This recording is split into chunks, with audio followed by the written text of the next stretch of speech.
She had enough money to buy the world, but what she bought instead was a broken lighthouse at the edge of America. The realtor kept talking numbers as if they could drown out the Atlantic. Cash wire clears by 3, Ms. Shaw. Titles clean. Counties eager to be rid of the liability. Roof's a mess, stairs rusted out, but the bones, well, the bones are historic. Helena Shaw barely listened. Wind came in off the main water like a blunt instrument, driving needles of salt against her cheeks, dragging the smell of kelp and diesel across the rocks. The tower rose from the headland, white once, now a fist of peeling paint and iron scars. The lens in its crown was clouded, blind as a cataract. Waves hammered the ledge below with the steady, workmanlike violence of a city crew tearing up old pavement. Liability is just untapped return, Helena said. Her voice had the bored crispness of someone who had sat through too many board meetings and found them all too easy.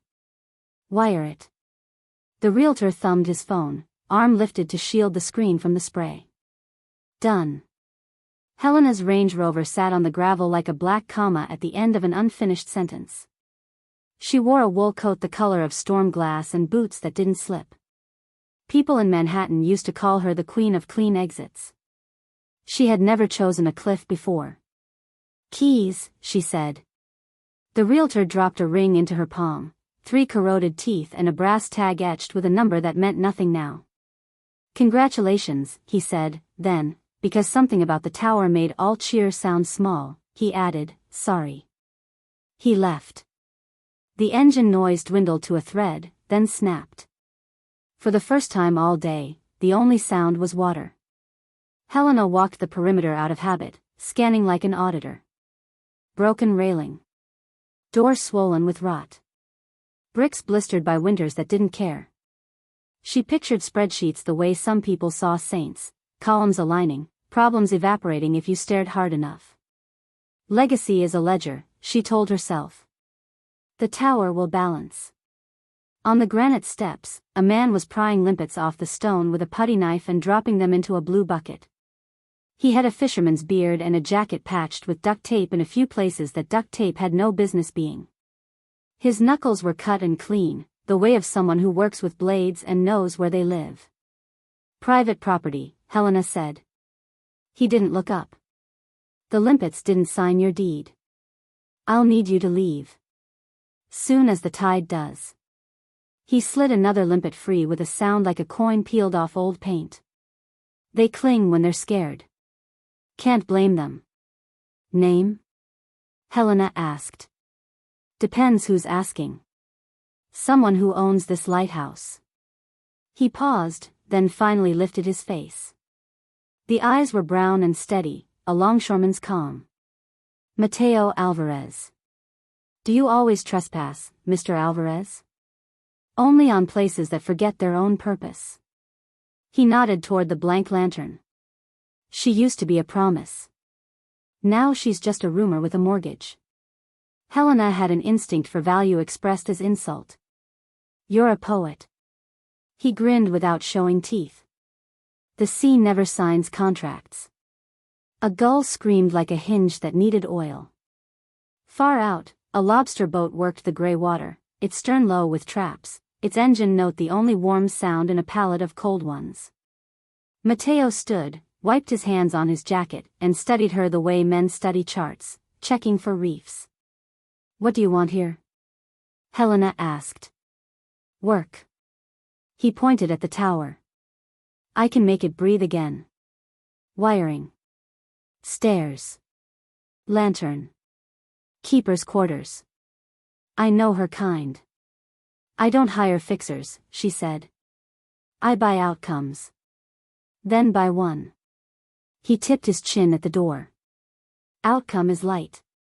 She took him in like an acquisition, assets, liabilities, legal exposure. He had the posture of someone used to being told no and the stubbornness of someone who pretends not to hear it. A small tattoo rode the tendon of his wrist, a compass rose, ink gone soft with time. How long? She asked. For what? Until she breathes. He glanced at the sky, as if the calendar hung there. A season if the weather treats us kind. 2 if she remembers she's in Maine. And your fee? He named a number that would insult a venture capitalist and dignify a man who owned only his hands. Helena didn't flinch. She filed the figure beside a dozen others in a mind trained to turn people into lines on a page. Legacy is a ledger. The thought came again, automatic as a metronome. She closed her fingers on the keys until the metal bit. It hurt more than she expected. You'll need insurance, she said. And references. I'll need a roof that doesn't leak over the panel, he countered. And coffee that isn't a crime. Something in her, some bolt she kept tightened with habit, loosened by an imperceptible degree. There's a thermos in the car, she said. Black.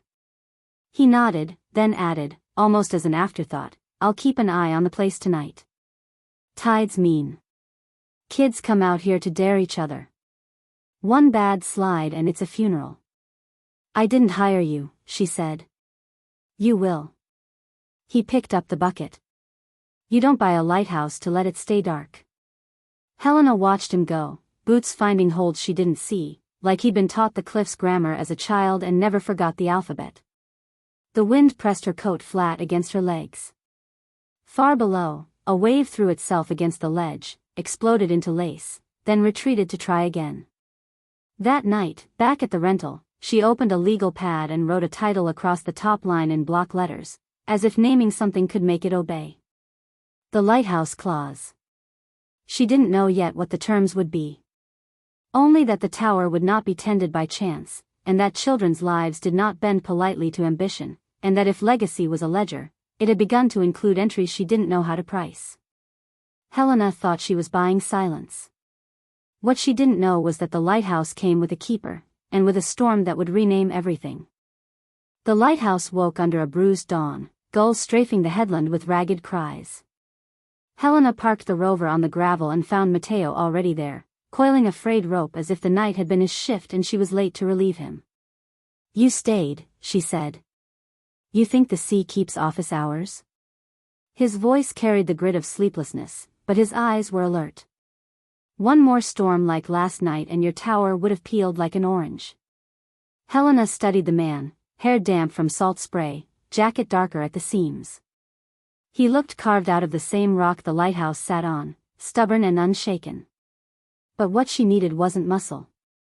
It was stability, structure, a foundation that could be documented and certified. She set a folder on the hood of her car. I have an offer. Matteo raised an eyebrow. Thought I was just patching leaks. You'll do more than patch. You'll restore. And you'll stay. She tapped the folder. Caretaker contract. 1 year. He glanced at the folder but didn't touch it. Why me? Because you're already here, Helena said, flat. Because you know this place, and because the state needs proof someone's keeping it alive. More importantly, she hesitated, unusual for her.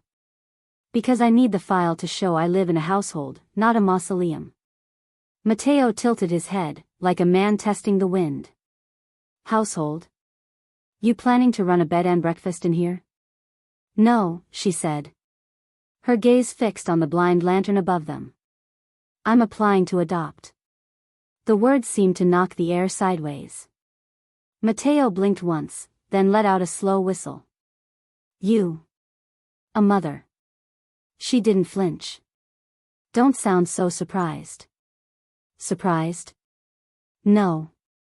Just wondering what kid gets raised in marble. He tapped the tower's base with his boot. Stone don't hug. Helena's jaw tightened. Children don't need hugs. They need safety, education, and a legacy worth inheriting. Spoken like a banker. Spoken like someone who's learned love is a liability. She opened the folder, slid a single-page contract toward him.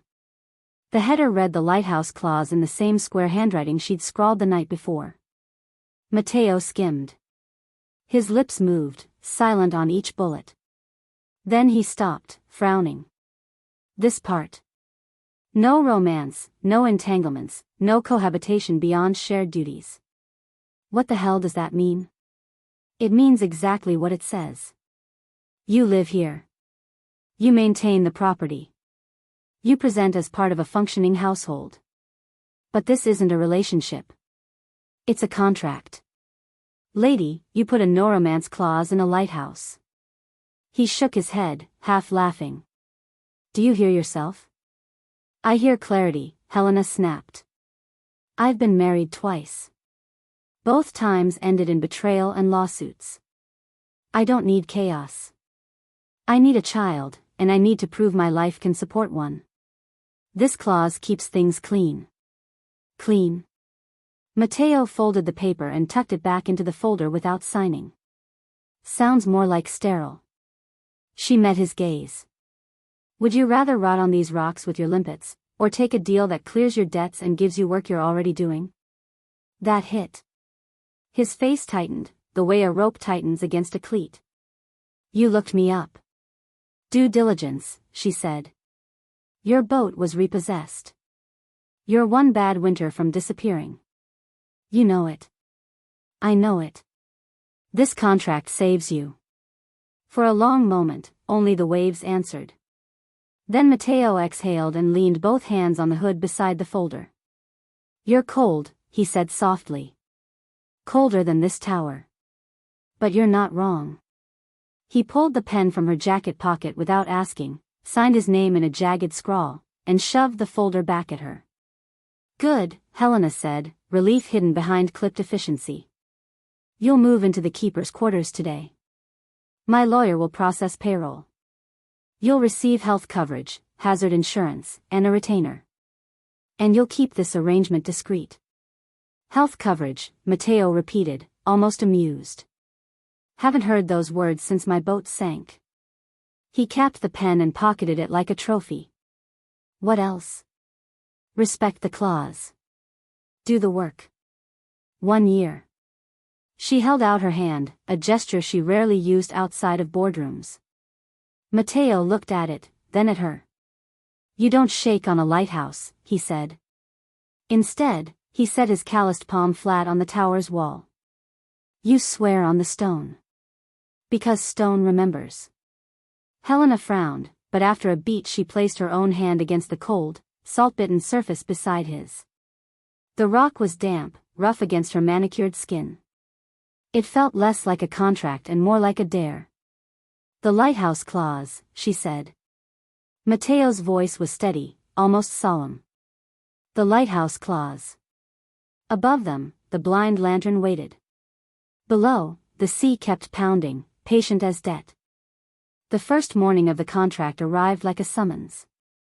Fog pressed against the windows until the glass sweated, and the tower groaned as if its joints remembered storms Helena hadn't yet lived through. Mateo was already awake, hammer in hand, sleeves rolled to the elbow. He had a way of moving inside the lighthouse as if it were alive and sulking, a body he knew how to coax back to work. Helena stood in the doorway of the keeper's quarters with a notebook balanced against her hip, watching him chip rust from the railing with casual rhythm. You're early, she said. You're late, he answered, not looking up. She scribbled a note, discipline inconsistent.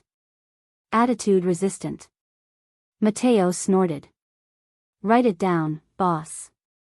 Paper never fixed a stare. By noon, the tower rang with sound, metal clanging, stone echoing, gulls scattering.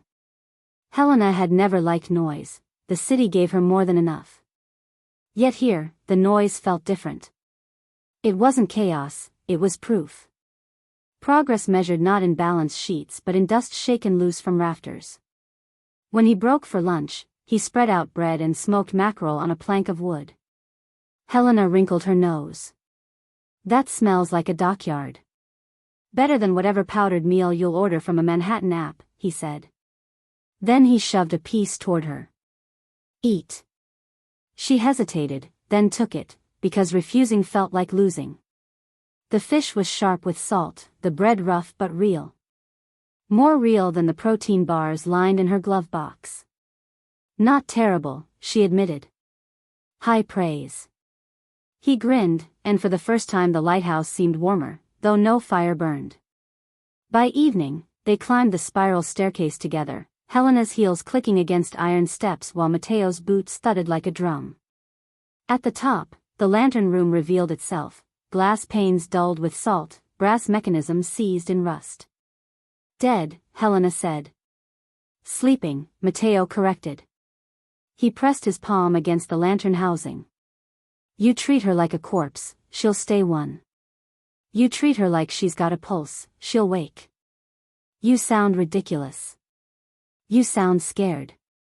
She bristled. I don't scare. Everyone scares. Question is, what do you do when it comes? Helena turned to the horizon, a gray smudge where the sea bled into the sky. She remembered boardrooms, hostile takeovers, the way men twice her age had tried to corner her. Fear had been the fuel. She always turned it into profit. But this tower with its blind eye staring out at nothing, felt like a gamble she couldn't price. I rebuild, she said finally. Mateo nodded. Good. Then let's start. The days fell into rhythm. Morning repairs. Afternoon scaffolding.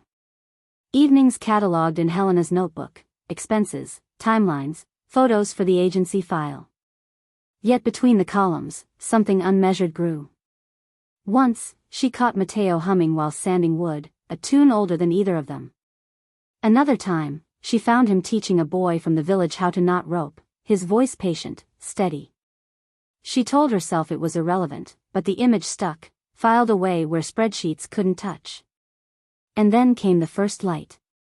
3 weeks in, Mateo cranked the reassembled mechanism, gears groaning like a throat clearing after years of silence. Helena stood with arms crossed, pretending indifference. The lantern sputtered, coughed, then flared, weak at first, then stronger, a white beam cutting through the fog. It struck her like a verdict. The tower wasn't dead. It was alive.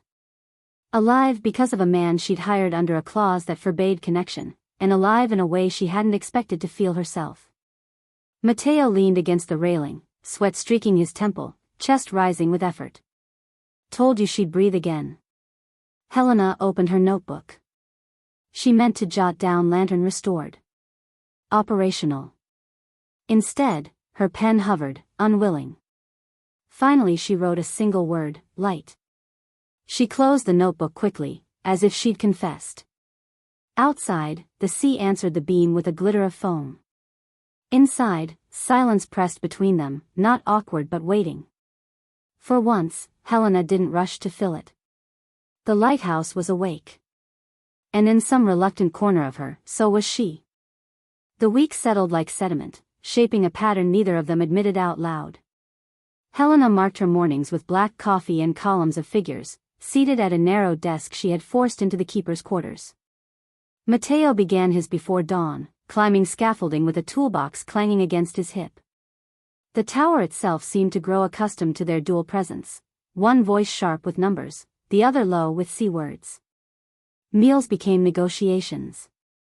Helena stocked imported cheeses, Mateo carried in smoked herring wrapped in newspaper. She tried not to flinch at the smell, he pretended not to notice her meticulous slicing, as if presentation could tame fish bones. By the third week, they had fallen into an unspoken compromise, his stew in the evenings, her wine poured carefully into mismatched mugs.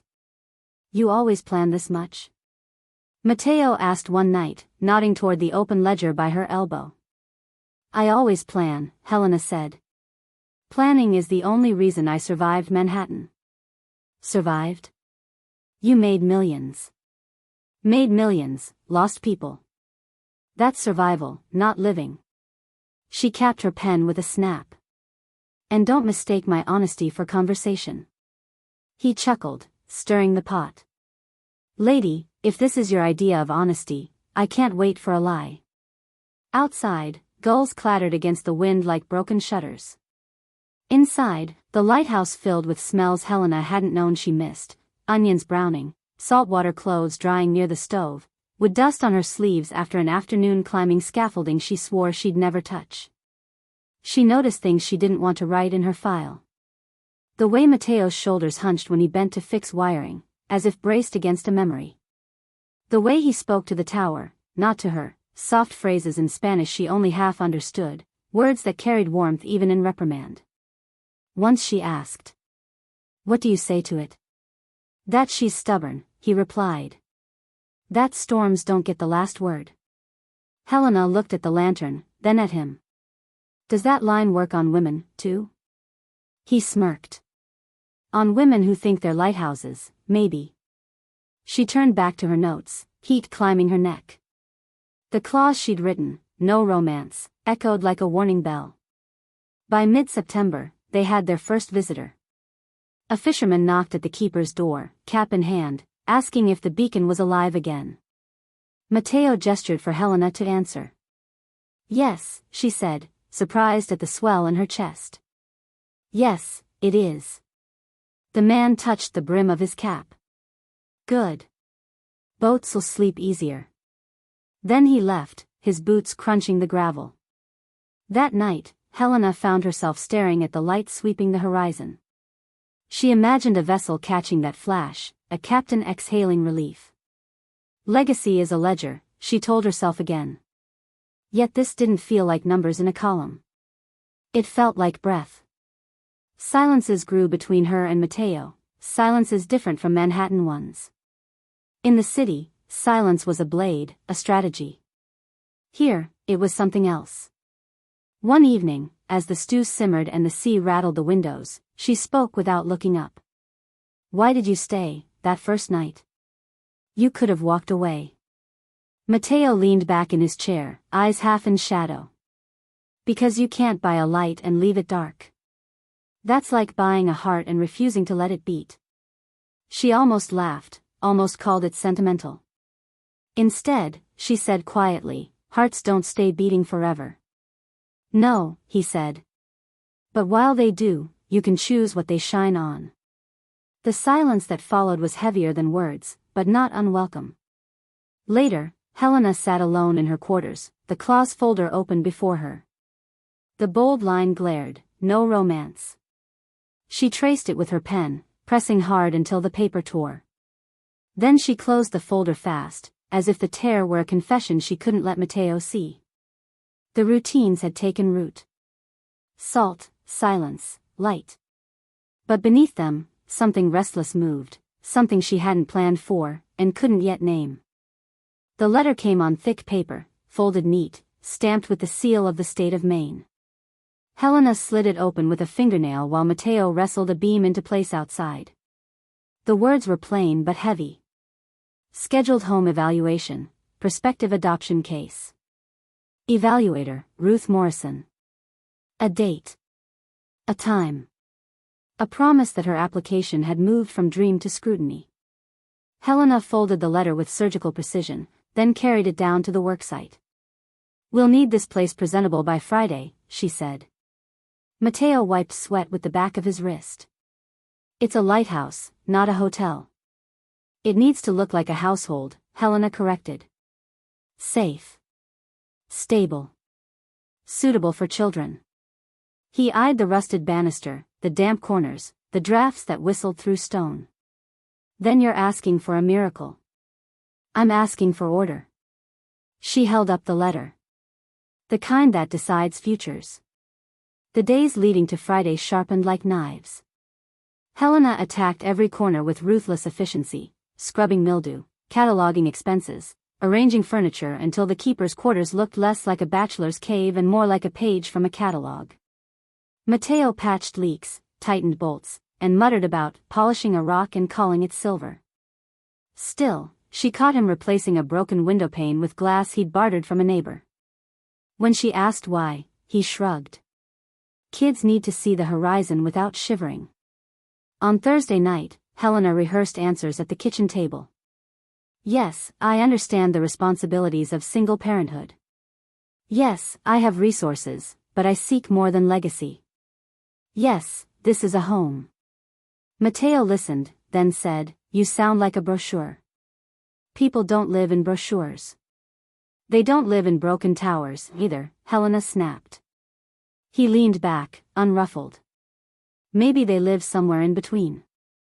Friday arrived with clear skies, the kind that made the sea glitter cruelly. Ruth Morrison drove up in a state-issued sedan, a woman in her 50s with eyes that cataloged everything without hurry.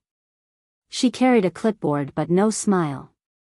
"Ms. Shaw," Ruth said, shaking Helena's hand. "Mr. Alvarez." She looked between them, her gaze lingering just long enough to note the absence of explanation. "Welcome," Helena said, voice smooth. She led Ruth through the rooms, freshly scrubbed floors, linens folded tight, shelves lined with books Helena hadn't opened in years. Ruth scribbled notes, asked about fire extinguishers, escape routes, locks. When she reached the kitchen, she asked, "Who cooks?" Mateo raised a hand. "Mostly me." "Do you share meals?" "Yes," Helena said quickly. "Every night," Mateo added, less quickly. Ruth nodded, wrote something Helena couldn't see. In the lantern room, Ruth paused, watching the beams sweep across the sea. "Impressive. Who restored it?" "I did," Mateo said. "With supervision," Helena added. Ruth glanced at her. "Does it matter who held the wrench?" Helena swallowed a retort. The silence that followed was worse than correction. Back downstairs, Ruth closed her folder. "You've done a great deal of work in a short time. The environment is unconventional, but not unsuitable. The question is less about walls and more about what fills them." Helena forced a smile. "I assure you, I can provide everything a child requires." Ruth's eyes softened, though her voice did not. Children require more than provisions. They require presence. Warmth. Predictability. This place shows discipline and structure. Whether it shows comfort, that's less clear. Helena's throat tightened. Comfort is fleeting. Safety is permanent. Ruth regarded her for a long moment, then said simply, "We'll see." She shook hands again, left with the sea wind tugging her coat. The sedan disappeared down the road, leaving only the gulls. That night, Helena poured wine into mismatched mugs. Mateo sipped his stew straight from the pot, watching her. "You aced the part about locks and smoke detectors," he said. "But she didn't come here looking for locks. She came here to assess fitness. She came here to see if a child could laugh here," he countered. Helena bristled. "I don't laugh." "Maybe that's the problem." The words hung in the dim kitchen, heavier than salt air. Helena looked at the folder Ruth had left behind, pages waiting for judgment, and, for the first time, wondered if numbers alone could fail her. The storm came in savage and sudden, a bruise rolling across the horizon. By late afternoon the sea was already clawing at the rocks, the sky cracked open with lightning that forked like veins. The lighthouse shook in its bones. Helena stood at the lantern room window, phone pressed to her ear, trying to reach the state office before the lines cut. "We'll reschedule the follow-up," she said, forcing steadiness into her voice. "Yes, the conditions are." The line went dead. Only the roar of the Atlantic remained. Down below, Mateo slammed the keeper's door against the wind, dripping rain across the floor. His jacket was plastered to his skin, hair slicked to his forehead. "Radio's lit up," he said. "Ferry's taken on water. Coast Guard can't reach it."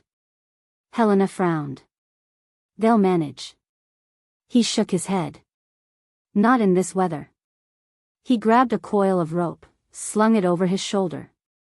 "If they make it this far, we have to be ready." The thought chilled her more than the storm. "This isn't part of your contract." Mateo's smile was bitter and brief. "Neither was breathing life into your tower, but here we are." Hours later, through sheets of rain, a light bobbed in the surf. Then another. A skiff, tossed like a toy, slammed against the rocks below. Two figures in bright jackets hauled themselves up the slick stones, carrying something swaddled in silver foil. "Help us," one shouted.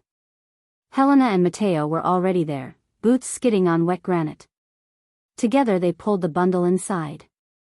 The paramedic peeled back the foil to reveal a baby, tiny, blue-lipped, chest rising in uneven stutters. "Premature," the medic gasped. "Hospitals cut off." You're all we've got. The words hit Helena like a verdict. She had dreamed of children only in files, checkboxes, theoretical futures. Now one lay gasping in her arms, lighter than a ledger, heavier than everything she'd carried. What do we do? She whispered. Mateo was already at the stove, boiling water, stripping off his wet shirt. Skin to skin, he said firmly. Warm him. Now. She hesitated, clutching the fragile body, afraid to break it. I'll drop him. Then don't. His voice cracked like a command at sea. Hold him like the world depends on it. They worked in shifts through the night. Helena pressed the baby against her chest, whispering numbers, breaths, seconds, anything to keep order in chaos.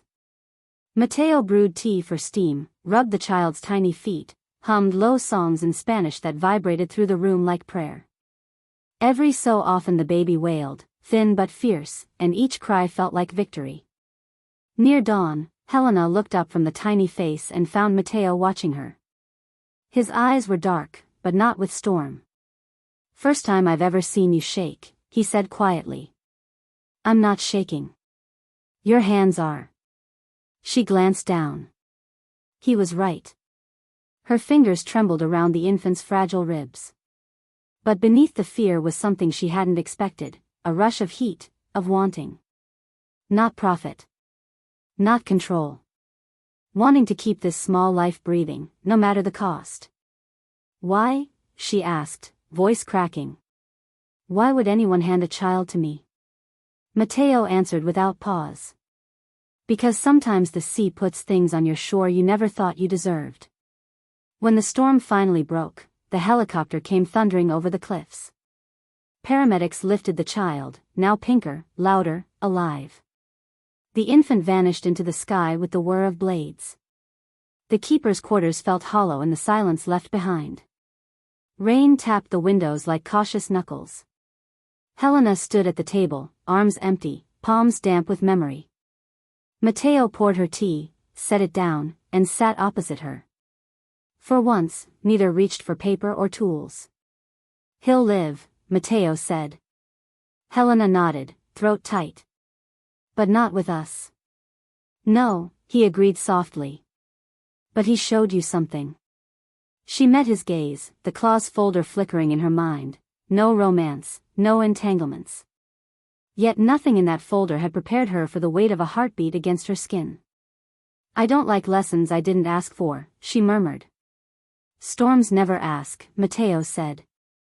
That night, while the lighthouse beams swept the recovering sea, Helena opened her notebook to log the expenses of rope and fuel. Instead, she found herself writing a single line, small and slanted. Life does not arrive by contract. It arrives by storm. And for the first time in years, she closed the book without balancing the column. The storm left behind wreckage and silence. For days, the air smelled of kelp and diesel from the ferry's spill. The lighthouse, though still standing, groaned with waterlogged beams. But what echoed most inside its stone was absence, the absence of the baby's cries, absence of the tiny warmth that had filled Helena's arms like a second heartbeat. She tried to return to order. She cleaned the floors, scrubbed the salt from glass, stacked her files into neat towers. She told herself the infant was safe in a hospital ward, under professional care, that her part in the story was over. Still, when she woke in the night, she found her hands folded against her chest, searching for a weight that wasn't there. Mateo noticed.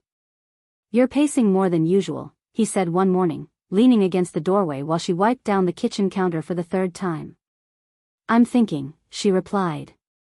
You're mourning. Her eyes flicked up, sharp. Mourning what? It wasn't mine. Didn't have to be. He stepped inside, setting a coil of rope on the table. Sometimes just holding something fragile makes you part of its story. That's enough to hurt. She turned away, unwilling to give him the satisfaction of seeing her throat tighten. You sound like a preacher. I sound like a man who's lost things, he said quietly. The lighthouse work slowed. Rain leaked through a seam in the roof, the stairs still rattled in places. Helena kept writing lists but crossed out nothing. At dinner, Matteo ladled stew into her bowl and she barely touched it. "Paper doesn't fill you," he said, gesturing at her unopened notebook beside the mug. "It fills banks," she snapped. "And leaves you hollow. Don't pretend you know me." He studied her a long moment. "I don't have to. I saw you with that child. That wasn't a banker. That was someone who cared." The words landed harder than she wanted. She dropped her spoon, pushed the bowl away, and left the table without another word. Late one night, she found herself in the lantern room, staring at the beam cutting through the fog. The sea was calm again, but her chest felt like storm surge. Matteo joined her, carrying 2 mugs of coffee. He handed one over without asking. They stood in silence until the light swept across their faces. "I thought legacy was a ledger," Helena whispered. "And now? Now I don't know. The baby, he wasn't mine, but," her voice caught. "I wanted him to be." "That's not numbers talking," Matteo said. She turned, defensive. "Don't make this about feelings. Feelings end in betrayal. Contracts keep things clean." "Storms don't respect contracts," he answered. "Neither do children." She had no reply. The foghorn moaned, low and mournful, and she felt the sound settle inside her ribs. A week later, a letter arrived from the hospital. "Infant, male. Stable condition. Awaiting foster placement. No name, only baby doe." Helena held the letter until her knuckles whitened. She didn't show it to Matteo, but that night she dreamed of small fingers curling around hers, dreams that woke her with tears she wiped away before the dawn could find them. One morning, Matteo caught her staring at the nursery catalog she'd hidden under a file folder. "You planning for someone?" he asked, gently. "I'm planning for the agency," she said quickly. He smiled, but there was no mockery in it. "No, you're planning for yourself." The truth stung because it was undeniable. Helena closed the catalog, slid it aside, and whispered, "I don't know how." "You learn," he said. "Like the sea teaches you. By throwing you into waves until you swim." That night, when the beams swept the dark, Helena admitted to herself what she hadn't dared: the storm had left her changed. She was no longer chasing legacy through numbers. She was chasing something messier, more dangerous. Something the claws had never accounted for. And though she would never say it aloud, she realized she was no longer entirely alone in that chase. The lighthouse had barely shaken off the storm when Ruth Morrison's sedan crunched up the gravel path again. Helena spotted it from the lantern room and felt her pulse hitch. Evaluators didn't drive out twice in one season without reason. She met Ruth at the door with practiced calm, hair pinned, notebook tucked under her arm like a shield. Matteo trailed behind, wiping paint from his hands with a rag. "I wasn't expecting you," Helena said. "I wasn't expecting the file that landed on my desk this week," Ruth replied. She stepped inside, brushing salt from her coat. "May we sit?" Helena gestured stiffly to the kitchen table. Ruth placed a manila folder between them, the edges worn from travel. "There are siblings," Ruth began, her tone softer than before. "A girl, 5. A boy, 3. Both displaced twice already. Their foster placements collapsed. They need stability, and quickly." Helena leaned forward. "Siblings," she repeated. The word felt heavy, as if it carried not just children but history. "Why tell me?" "Because your application is active. Because you've proven resourceful. And because," Ruth hesitated, then opened the folder. Inside were 2 photographs, a girl with wary eyes and a boy clutching a broken toy dinosaur. "They are Alvarez children." Matteo froze. The rag slipped from his hand to the floor. "What did you say?" "Alvarez," Ruth confirmed. "Their father was lost at sea last winter. No immediate relatives have claimed custody." She looked at him. "You are Alvarez, are you not?" His throat worked, but words dragged. My cousin. I didn't know he had kids. Helena's gaze darted between them. You're saying these children are his, Ruth finished. And by blood, linked to Mateo. That connection strengthens the case. But it also complicates the contract you've built here. Silence pressed against the kitchen walls. Helena's notebook felt suddenly childish in her lap, all columns and clauses irrelevant. She thought of the storm child, his tiny fists curling against her skin. Now there were two more, real, waiting, not hypotheticals in a file. When would they arrive? Helena asked, voice low. Within the month, if you accept placement, Ruth said. The system is thin.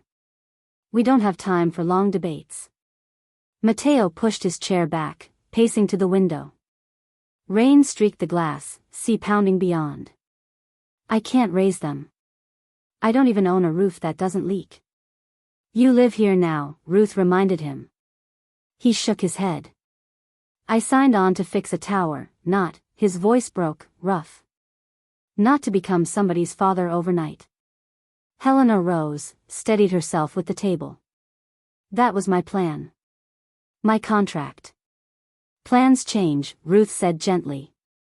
Children don't wait for contracts. They need answers. After Ruth left, the kitchen felt too small for the silence she left behind. Helena turned on Mateo, sharp. You didn't tell me about family. I didn't know, he said, jaw tight. We weren't close. Sea takes people apart. I thought his line ended with him. Now it hasn't.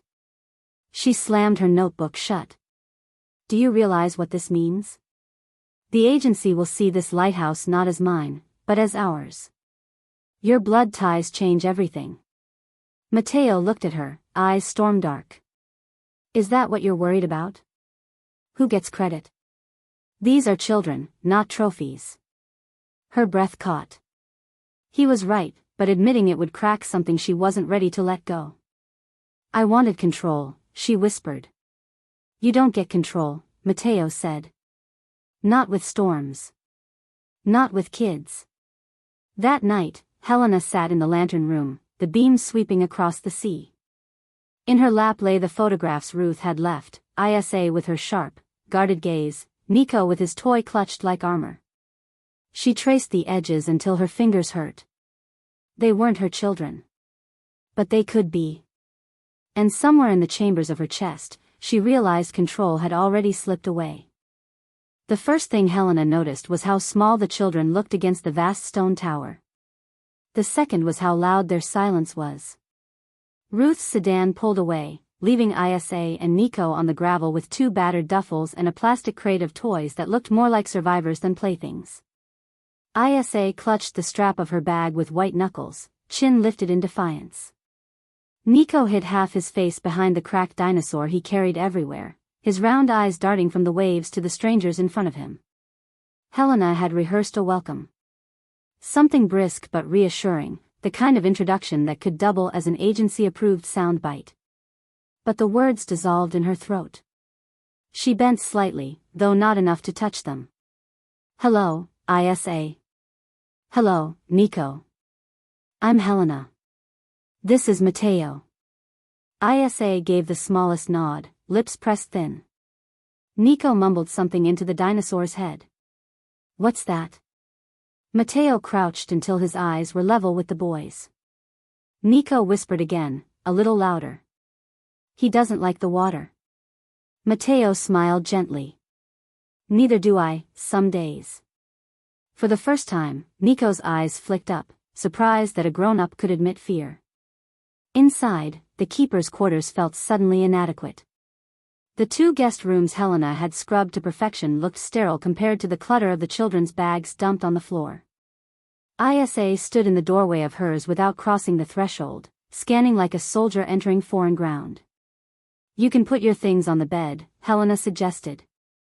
Isa frowned. What if we have to leave soon? The question pierced sharper than Helena expected. You won't, she said quickly. This is your home now.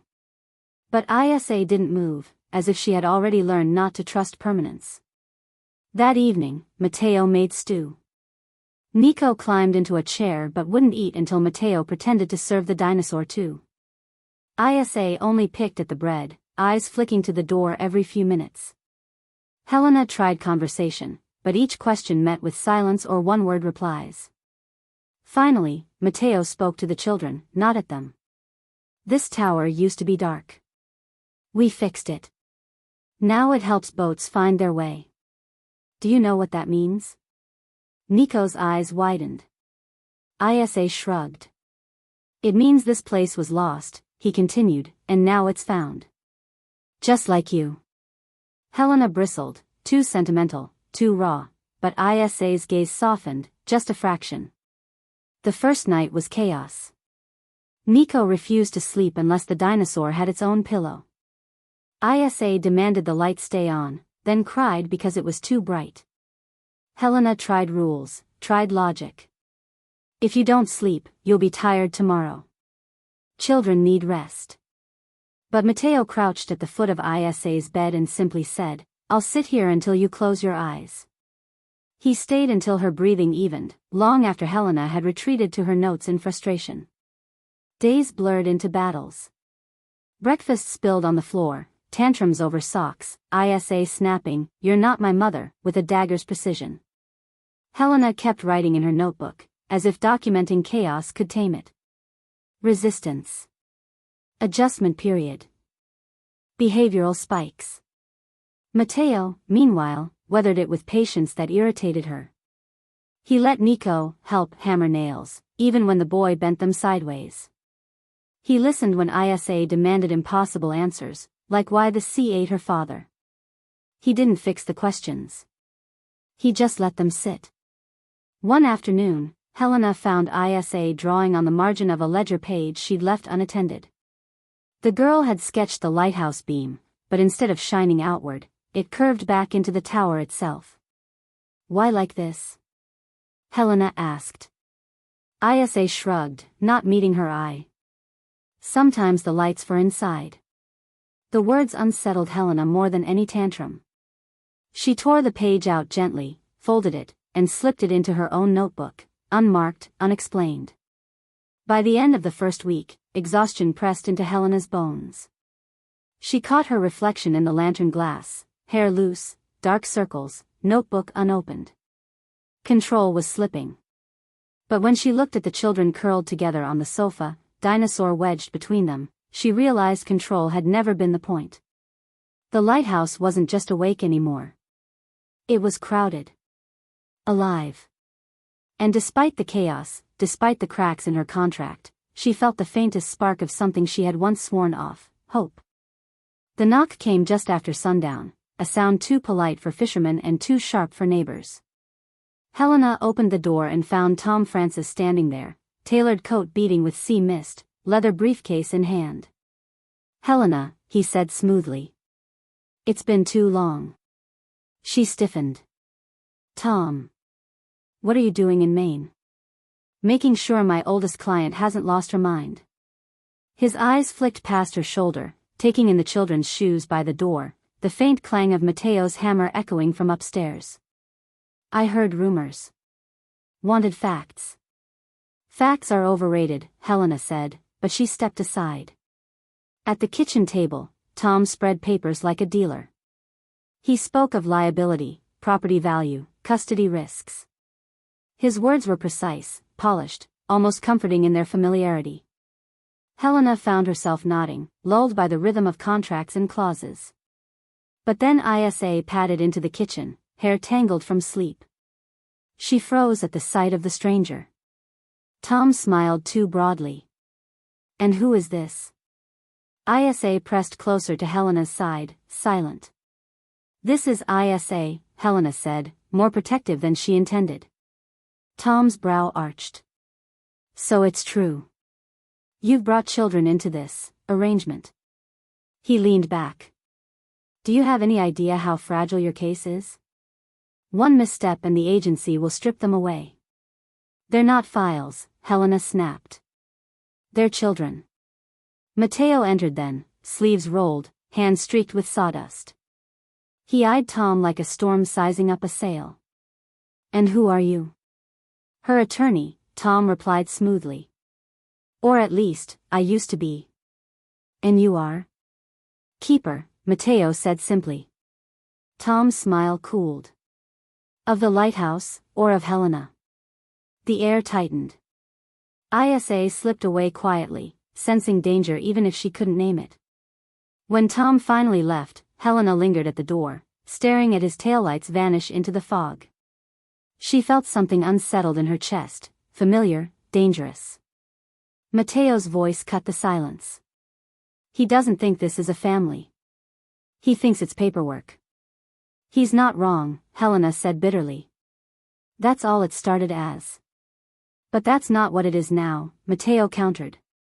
She turned on him. "Don't tell me what this is. Don't pretend you know what I want." "I don't have to pretend." His gaze held hers.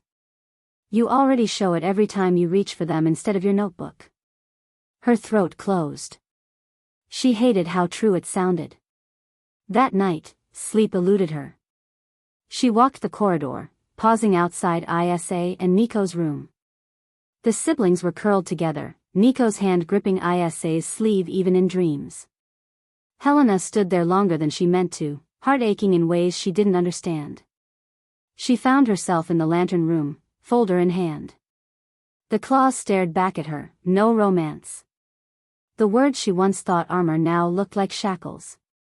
She traced them with her pen until the ink smudged. Mateo appeared at the doorway, shadowed by the beam's sweep. "Still awake?" "So are you," she said, voice low. He stepped closer, close enough for her to smell salt and wood on his skin. "Storms keep me up." She looked down at the contract. "This clause, it was supposed to protect me." "From what?" "From being seen." The words escaped before she could cage them. Mateo's hand brushed the edge of the folder, not quite touching hers. "You can't live behind paper forever, Helena. Paper burns. Light doesn't." Her breath caught. For a moment the tower was silent, save for the pulse of the lantern sweeping the dark. She didn't move, didn't answer, but she didn't pull away either. Downstairs, a child whimpered in sleep. The sound broke the spell. Helena shut the folder hard, retreating behind her mask. But as she lay awake later, she knew something had cracked. Not just in the contract, but in her. Ruth Morrison arrived on a day when the sky was scrubbed clean, the sea calm enough to look harmless. Helena had spent the morning staging the keeper's quarters as if arranging an exhibit, beds tucked, counters cleared, papers stacked into perfect columns. She wanted order to speak louder than doubt. But children are not exhibits. When Ruth stepped through the door, Nico barreled into the kitchen wearing Mateo's tool belt, dinosaur wedged into one pocket. Isa followed close, dragging a blanket like a cape. "Mrs. Morrison," Helena began crisply, "thank you for coming." "Ruth is fine," the evaluator said, smiling at the children first, not at Helena. "And who do we have here?" "I'm the captain," Nico declared, chest puffed. "And this is my light." He pointed at the tower outside the window. "We keep boats safe." Isa crossed her arms but didn't hide behind anyone. "He's exaggerating. Mateo fixes things. Helena makes us brush our teeth. I just make sure Nico doesn't do something dumb." Mateo laughed from the doorway. "That's a full-time job." Ruth's eyes twinkled as she scribbled a note. The evaluation began formally enough. Ruth checked smoke detectors, scanned the pantry, asked about school enrollment. Helena answered smoothly, but her words felt thin against the sound of Isa and Nico arguing in the next room about who got the bigger blanket. Finally, Ruth said, "Why don't we all sit together?" They gathered in the living room. The children clambered onto the sofa, Nico wedging himself between Helena and Mateo as if belonging there were unquestionable. Isa perched on the armrest, alert but no longer distant. "Tell me," Ruth said gently, "what does home mean to you?" Helena opened her mouth, but Nico beat her to it. "Home is where the light doesn't go out." Isa added quietly, "It's where someone stays, even when they don't have to." The room went still. Helena felt something inside her shift, the sharp edges of control dissolving into something softer, harder to name. Ruth set her clipboard aside, folding her hands. "I've seen many placements. I've walked through houses with perfect furniture and children who never smiled. I've also walked through chaos that somehow held together because love lived there." She looked around the room, the stew pot simmering faintly on the stove, the lighthouse beam sweeping across the glass, Isa leaning unconsciously against Helena's shoulder, Nico snoring against Mateo's arm. "This," Ruth said, "is not chaos. This is family." Helena's throat tightened. She wanted to ask if that meant approval, if the agency would stamp some paper green. But the words died. For once, she didn't care about the paper. She cared about the warmth pressed against her side, the weight of a boy's small head against her arm. Mateo caught her eye across the children's sleepy forms. No words, just a nod, steady as a tide. When Ruth rose to leave, Isa surprised everyone by hugging her tightly. "Can we stay?" the girl whispered, just loud enough for them all to hear. Ruth's eyes glistened. "Yes, Isa. You can stay." She left the lighthouse with her clipboard tucked under her arm, but no one cared what box she had checked. The only verdict that mattered had already been spoken by a child. That night, Helena stood in the lantern room, watching the beam carve across the water. Mateo joined her, silent, leaning against the rail. For once, she didn't reach for her notebook. She reached for his hand. And she didn't let go.